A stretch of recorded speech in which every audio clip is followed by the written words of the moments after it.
Alright, so last time we covered ideals. We kind of went over a few of the concepts from last time. It was a bit scattered. Today's video should be pretty focused. Today we are going to be recovering homomorphisms, which I always am too nervous to write the first time in these videos. Homomorphisms, and we're also going to be covering representations, I believe. I know we talked about homomorphisms a bit before last time, but I feel like we're going to go a bit into more in detail on them. So quick reminder, a homomorphism is a linear transform, is a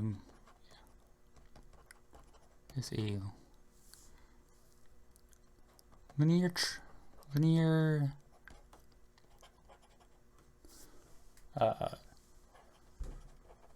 transform between two distinct Lie algebras, both over the same field. And the condition we have on this is that it essentially splits over the Lie bracket, so that when you have the homomorphism of a Lie bracket, it is equal to the bracket of the homomorphisms.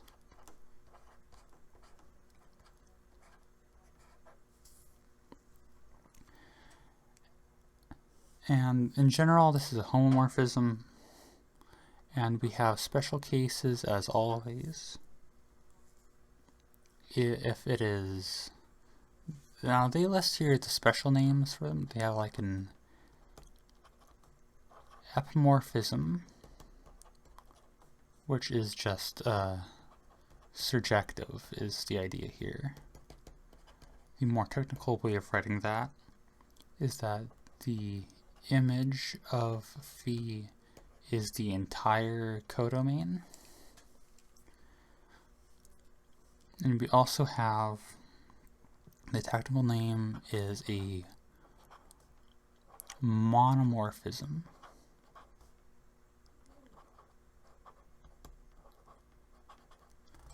which is, as you can guess, injective. I don't think I'll be using the technical names largely because I don't remember them. I'll just be using the adjectives injective, surjective. And as you expect, this is the technical ways to say that the kernel of phi is 0. Now, if you think about, you've probably seen these contexts outside of linear algebra in group theory. And we kind of want to build to the standard homomorphism theorems. Are those in linear algebra? I don't even remember. I know they're in group theory. And so one thing we need to check first off, a quick note, is that the kernel of phi is an ideal in L. The proof of this is pretty straightforward. We let x inside of kernel of phi. Then for all y in L, we have that phi of the bracket of x and y is by definition of morphism phi of x, comma phi of y. But since x is in the kernel, that is just 0. And since the bracket is linear, this has to be 0 as a whole.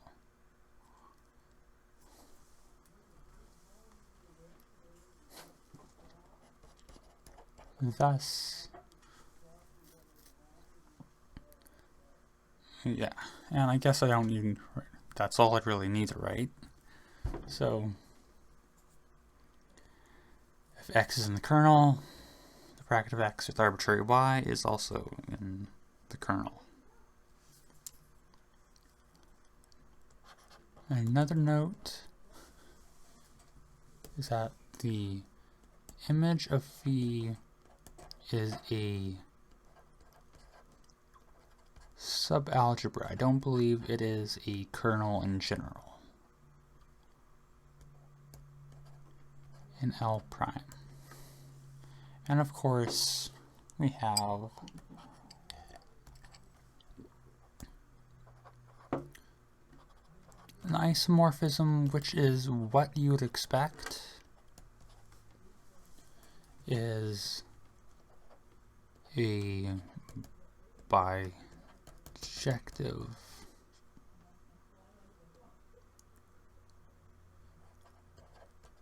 homomorphism.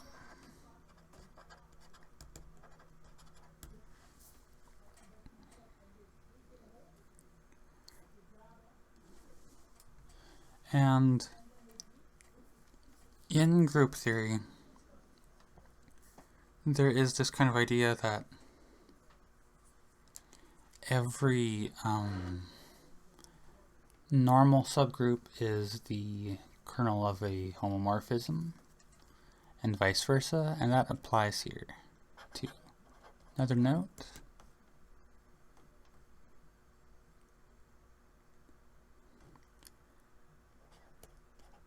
Every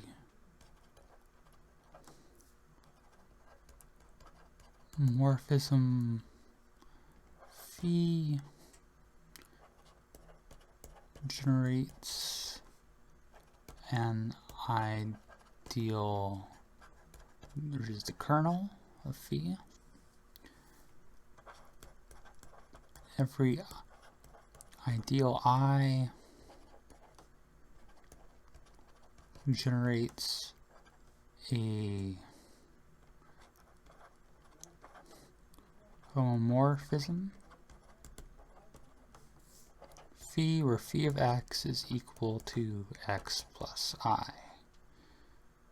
This is going from k to k over I. This is just the standard quotient injection representation, whatever you want to call it, representative map.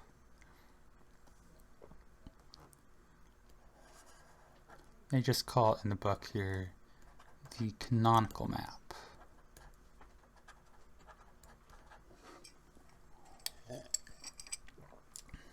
Alright. As I said before, with this, we can look at the standard homomorphism theorems.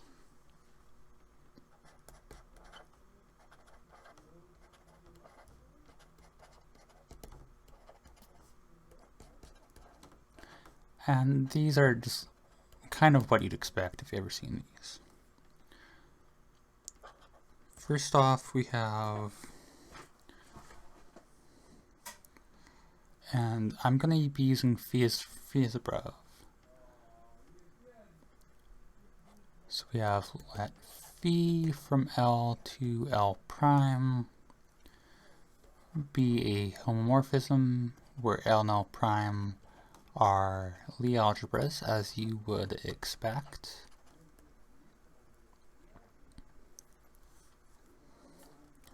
And so then we have, of course, this natural quotient between the L and the kernel of phi, which we know is an ideal of L. And this is isomorphic to the image of phi.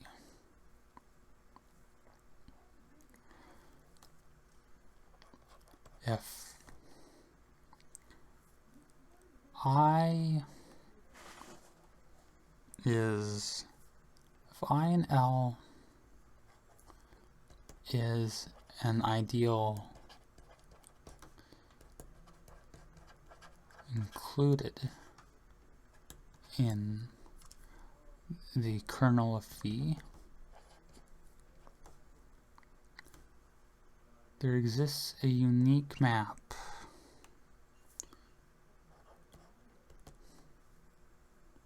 phi from L over I to L prime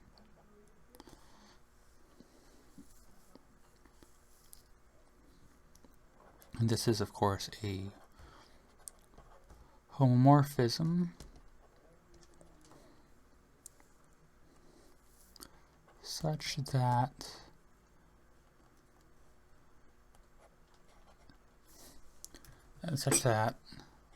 the diagram commutes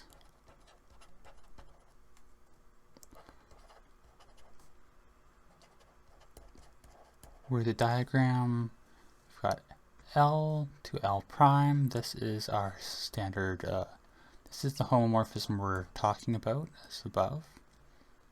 And we also have this function L over I.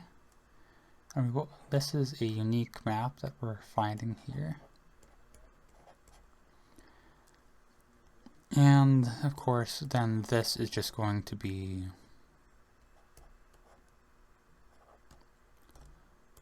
the canonical map as we saw before, just sending each element to its representative as an equivalence. You know what I'm getting at.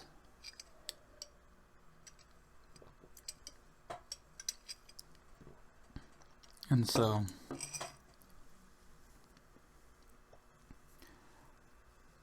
how this works is, should be pretty easy. For x in L, to write this out as a formula, we have that phi of x is equal to c of pi of x, or you can write this as an equivalence class as x bar, like that.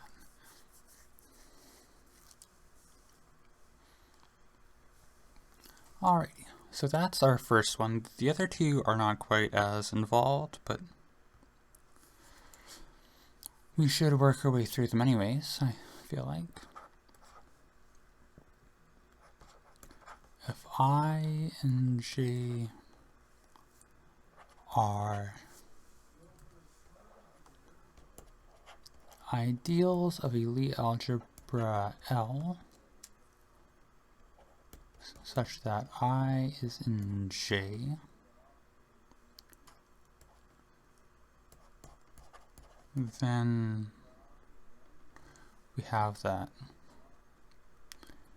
J over I is, I guess I should write it with the, like this,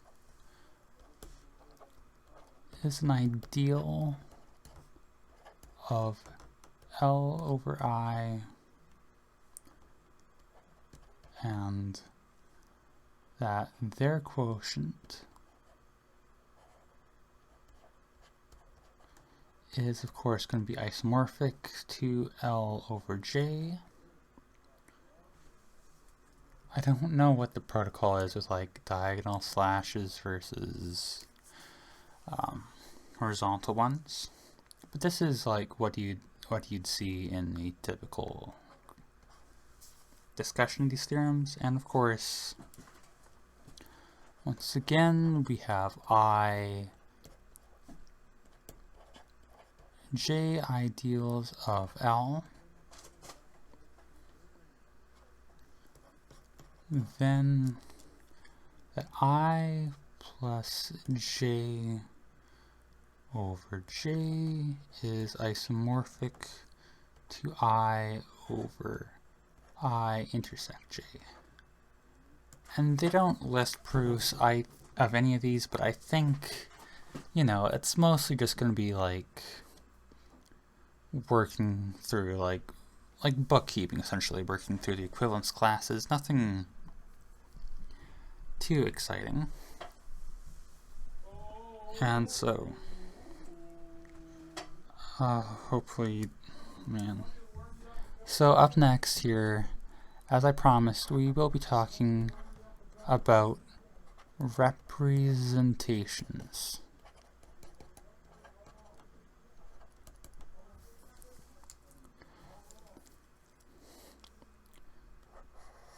So, a representation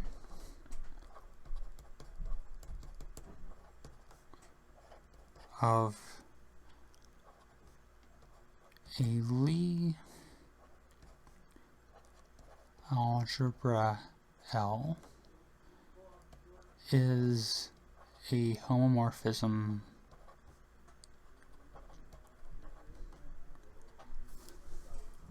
I'm just gonna abbreviate things. And it sends L to the general linear Lie algebra of a vector space V. Keep in mind this is just the set of endomorphisms of V. So this is like, of course, the homomorphisms from V to itself, not necessarily bijective as automorphisms are.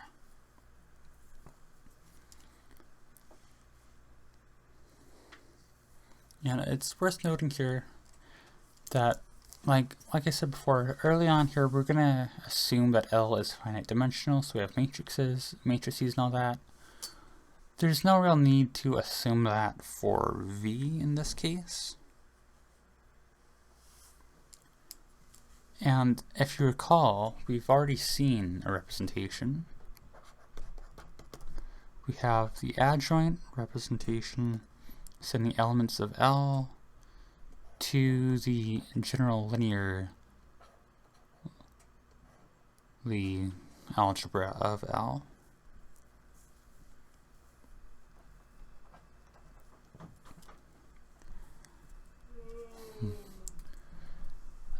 And this, of course, has the adjoint representation of X acting on Y as X comma Y, as we saw. And of course the image of this is in fact in the algebra of derivations, which is inside GL, but let's not worry about that right now.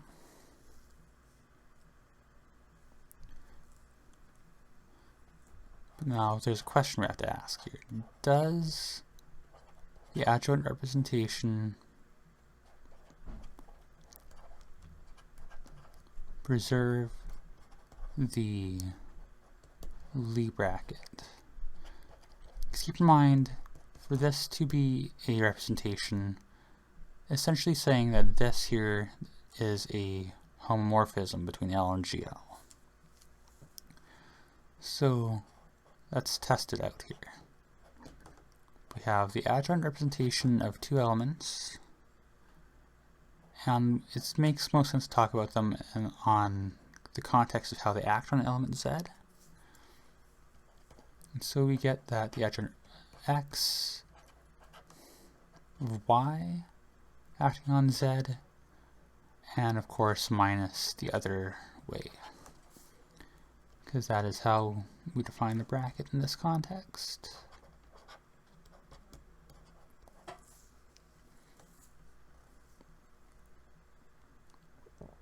And we can expand these twice to get this. I'm going to say this every time, but once again, keep in mind these are not going to be associative in general. And so, and then from here on out, it is mainly just,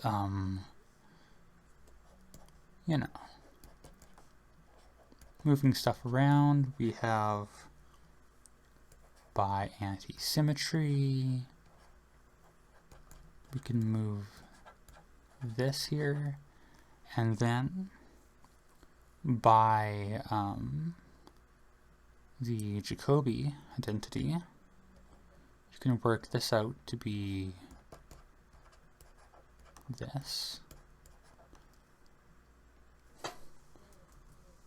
And then, of course, this is just the adjoint representation of x bracket y on z. So this is, in fact, I guess I'll write this out with a parentheses just to make the notation clear. So this is, in fact, a morphism. A homomorphism, and therefore it is, in fact, a representation.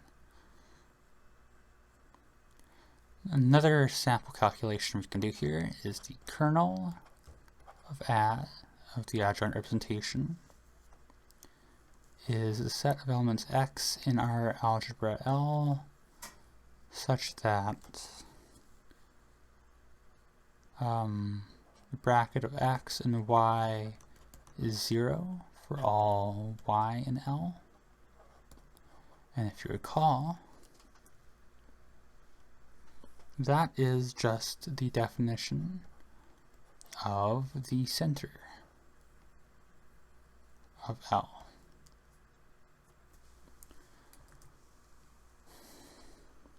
So that's pretty good. So that means if L is simple, which we recall means that the only ideals are 0 and itself, which means the center of this has to be 0 because we explicitly exclude the case where it's L, which means that the adjoint representation is injective because it is saying that the kernel of it is also 0, obviously.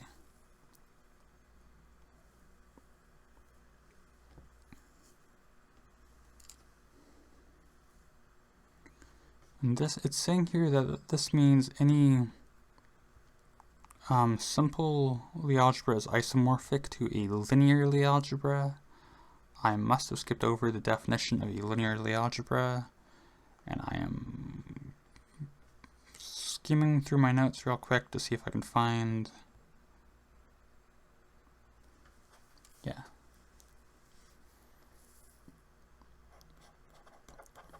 Thus, every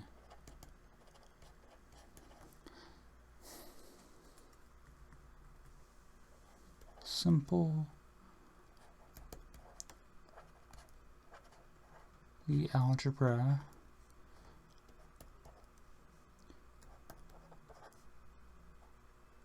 is isomorphic to a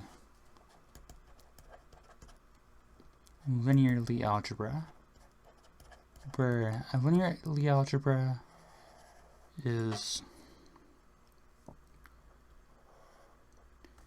a subalgebra of general linear group of some vector space, which once again is kind of just like a rewriting of what we have here. Because if you look at this, keep in mind that the adjoint representation is going to be mapping one-on-one to some subset of the general linear group, not necessarily the entire thing, which is what this is saying here. Now, next up, we have, our next topic is automorphisms. I'll make a weird little header here, I'll try my best.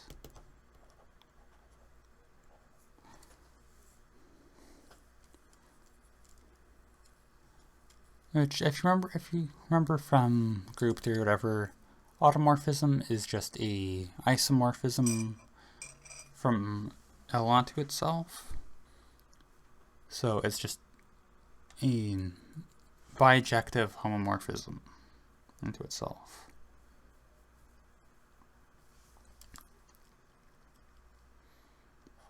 So I'm going to let L be a linear Lie algebra. That is, that L is the subset of some general linear Lie algebra.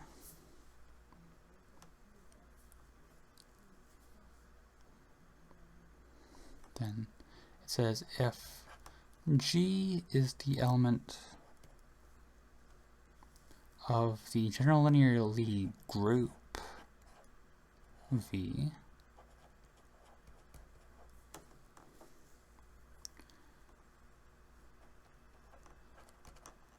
and it is not just that, it is an invertible. I guess that's what it means to be in the Lie group, because that is just the normal general linear Lie group, the set of matrices of non-zero determinant.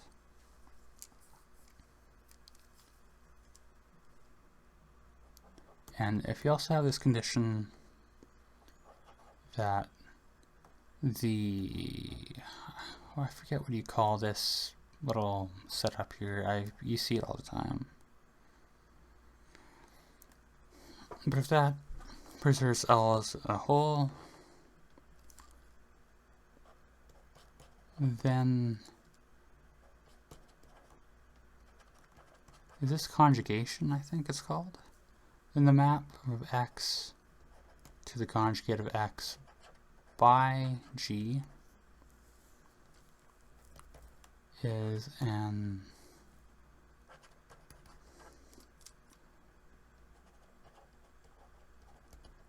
automorphism of L. Kind of running out of space there.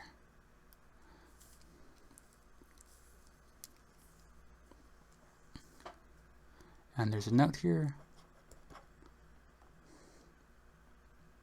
FL is GLV, the general linear Lie algebra, or the special linear Lie algebra of a vector space. Then this condition we had before is automatic.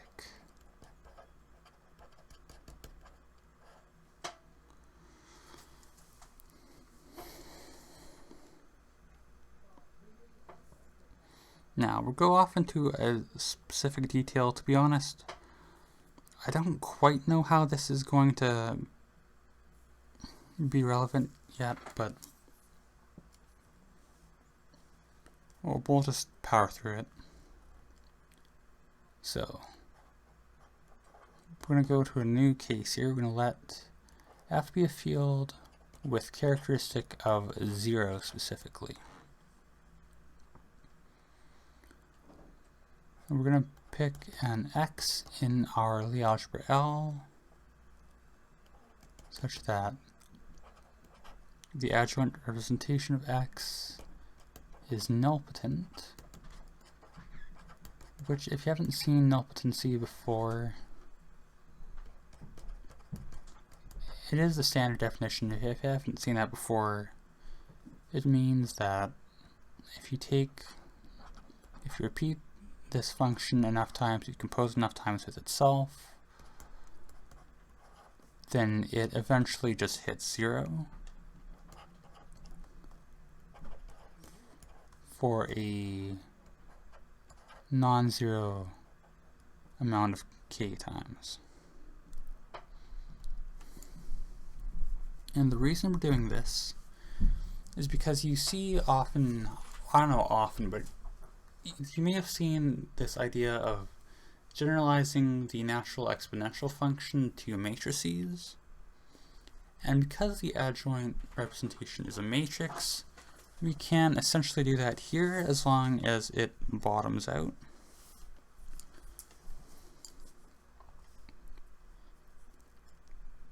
So we can define the exponential function of adjoint x as the sum. We just use the power series. Infinity of the kth power of the adjoint over I factorial. And the idea here is because this bottoms out, also I used the wrong letter as the exponent here. Because this bottoms out, we only need to calculate it up to a finite term k, which means we know that this is going to be a well-defined function, because otherwise you have to worry about it. When you have like an infinite sum, you have to worry about convergence and all that, but here it's nilpotent. We can cap it off at some point, and so we just get this nice finite series that you can work with. And then we get the claim that the exponential function of the adjoint of x, in this case, is then an automorphism of L.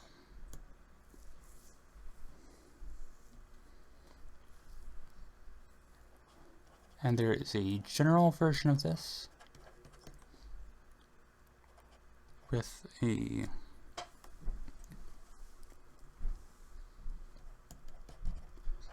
derivation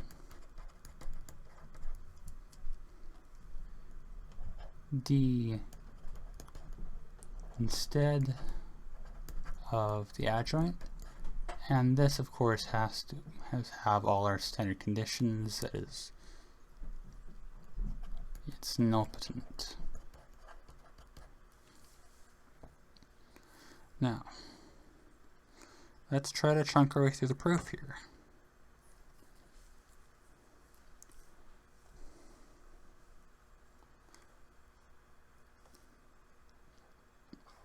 So for our proof,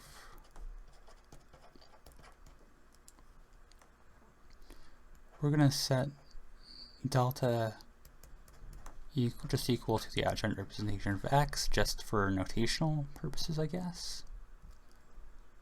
And so they write out here the Leibniz rule. They say it's familiar. It doesn't look familiar to me. I don't know what kind of background they're assuming. But this, I guess, is just an established thing.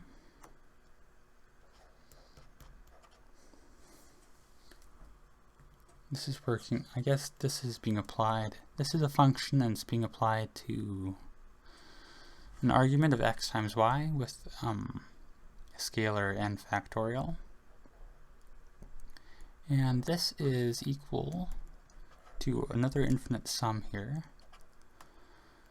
We have our exponential in front. You know what? I'm going to write this better than they did. We have delta I of x over I factorial. These are just like constants. You can bring them in front of all your functionals, but I'm not going to. You have delta n minus I y over n minus I factorial. This looks a lot just like the binomial rule, similarly. It's not quite familiar to me, but I'll take their word on it.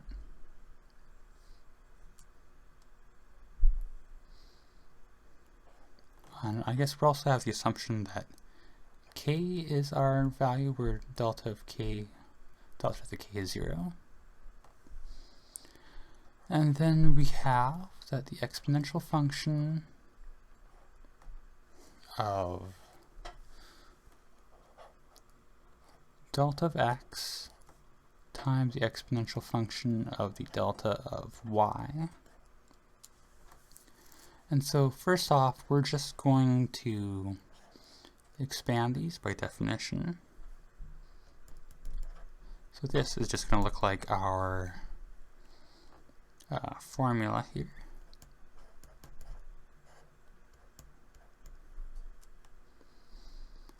And once we have the same thing with this one, we're going to index though by j, so we can kind of crossbreed these in the future. And it's just a bit easier to follow anyways.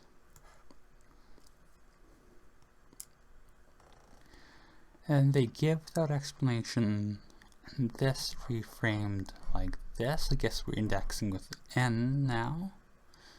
2k minus 2 I is 0 to n delta I of x over I factorial. This is our familiar term. Then delta n minus I is y. Okay, so what this is doing, I guess, is just basically reframing y to count from, and kind of like putting this j term into like a sum here. So like instead of counting through I and then j separately, you're counting through I and then you're basing your count j based off of I and this secondary term. And the point of that, I guess, is to use the Leibniz rule, as we saw above, which we can then expand this into 2k minus 2, and this inner term, I guess these brackets were nice to have here, by Leibniz is just going to turn into n of x bracket. There's no comma here. These are just being multiplied over n factorial. And of course, since our function, our derivation here is nilpotent, we can cut this off at k. There's probably a way to just copy that from above, but I don't know how to do that. And this is, of course, the exponential function of the derivation of x times y. So what this is showing is that you can bring products. This exponential function essentially commutes with the product, the composition. Okay, I'm sorry, I'm being a mess here. What this is saying is we have this function generated by delta, which is like the exponential of delta. We're showing that this itself is still not a morphism. And we're showing that by the product of it acting on two different functions, two different elements, is it acting on their product together, which then just generalizes easily to the Lie bracket.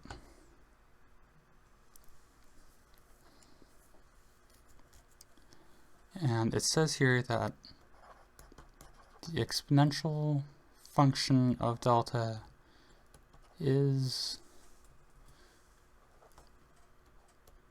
invertible. So like this only gives that the exponential function of delta is a homomorphism.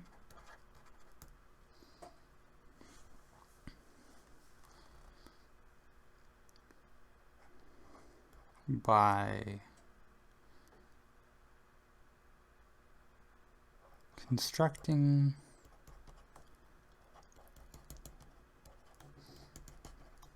its inverse as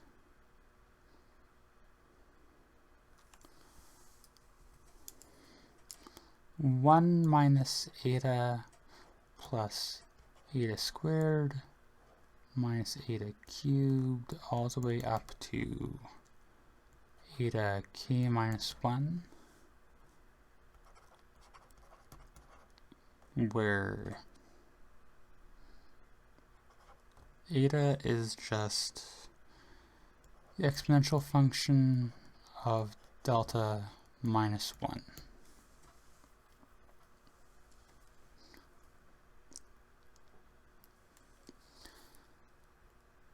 And thus ends our proof.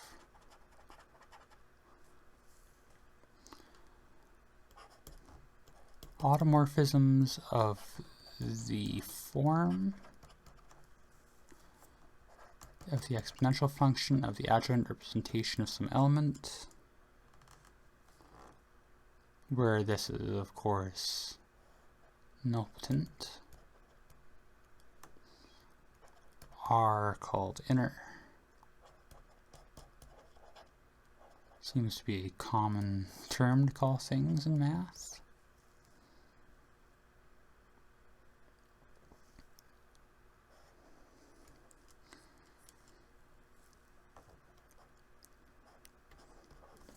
And the subgroup of the automorphism group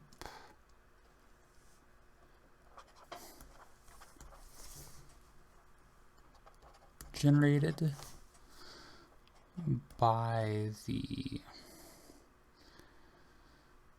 inner automorphisms. If my writing gets sloppier the further we go on.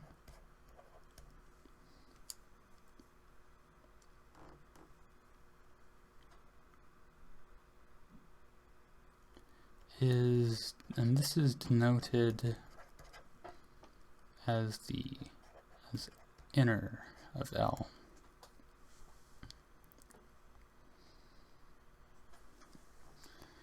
This is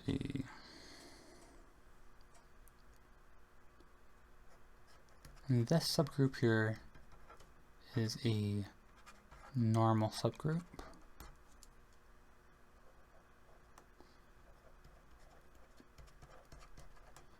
of the automorphisms. Quick proof of that. So we're going to take phi be in the automorphism group of L and x be a component of L. And then we have the conjugate of the adjoint of x by phi and phi inverse is equal to just the adjoint representation of phi of x.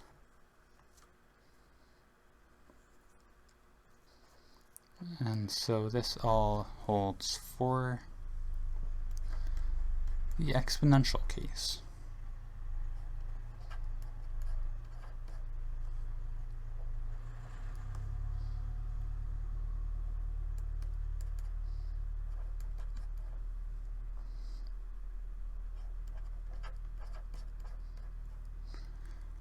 Alright, there's going to be a pause in the live stream for 1 second. And one last note I'm going to make here, which is listed once again without proof. We have that the conjugate of an element y. Okay, so let's set this up, I guess, right?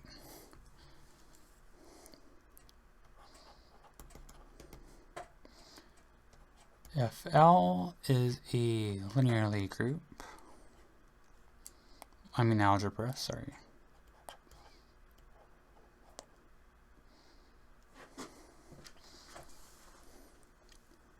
And x is in L is nilpotent, because keep in mind that the general linear Lie algebra of V consists of just arbitrary n by n matrices on V. And so we can talk about their matrix properties.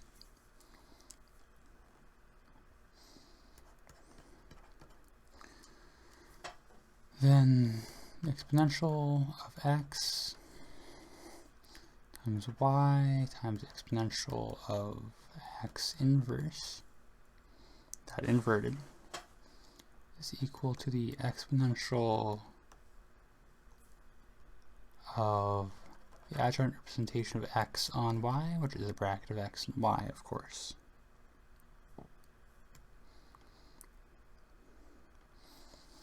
And the proof they list here. So you notice that the adjoint representation of x is lambda x plus rho of negative x, which are left and right multiplication. I'm sorry.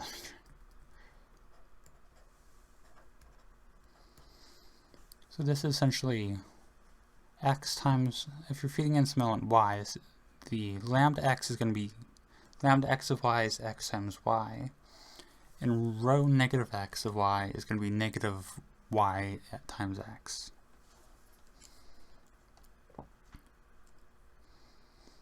And this is occurring in the ring of endomorphisms of V.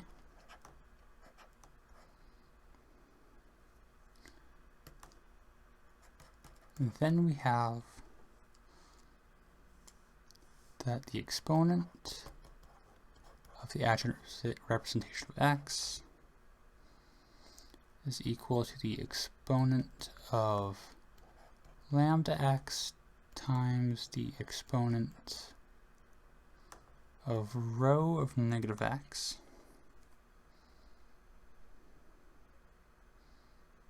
which they list here as being lambda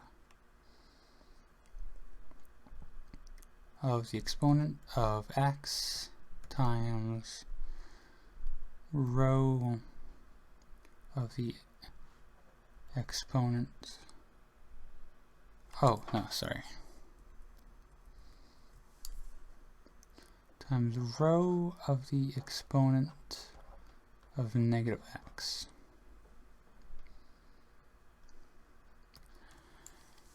And so that is enough, because then you are just applying this formula on the right to y. Oh yeah, and then everything just kind of splits across that product. So I guess that's gonna be our video for today. I'm kind of starting to get a understanding of how I'm gonna pace things